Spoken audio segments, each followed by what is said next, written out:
दूसरा आप जो देने वाले हो इस दिसंबर में जो आप दूसरा पेपर देने वाले हो वो RMS 9th का देने वाले हो। किसका देने वाले हो? RMS 9th का।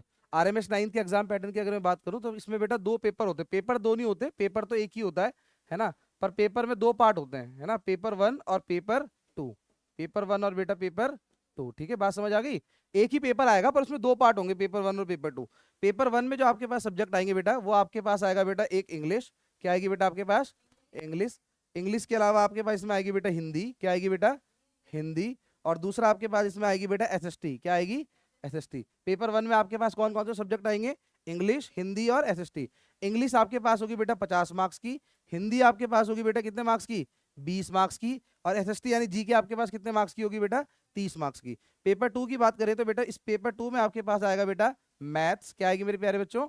मैथ्स। और दूसरा एक और सब्जेक्ट क्या आएगा बेटा? साइंस। क्या आएगी बेटा? साइंस। और मैथ्स कितने मार्क्स की होगी? 50। और साइंस भी कितने मार्क्स की होगी बेटा? 50। तो यानी टोटल कितने मार्क्स हो गए बताओ मुझे? टोटल टोटल बेटा 50 50 100 ही हो गए। और 30 और 20 50 और 50 100 ही हो गए। तो टोटल कितने मार्क्स का RMS का पेपर होगा आपका? 200। और बेटा 200 मार्क्स का वो होगा आपके पास, क्या होगा? टोटल कितने?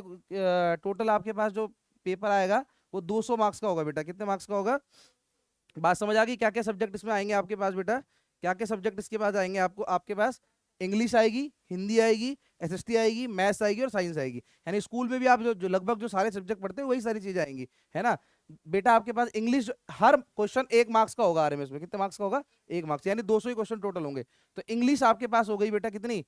इंग्लिश के कितने क्वेश्चन आएंगे? 50। हिंदी के कितने क्वेश्चन? SST के कितने क्वेश्चन? मैथ्स के कितने क्वेश्चन? और साइंस के कितने क्वेश्चन? 50। ठीक है बेटा, ये आपका एग्जाम पैटर्न है। और आप इसको भाषण की तरह मत देखो, आप लिखो, क्योंकि क्लास में कभी भी आके मैं एग्जाम पैटर्न पूछ लूंगा कि भाई सैनिक का एग्जाम पैटर्न क्या है ना, और इसका आपका RMS 9th का एग्जाम पैटर्न क्या है। बात समझ आ गई? ठीक है, चलो रोक दो वीडियो।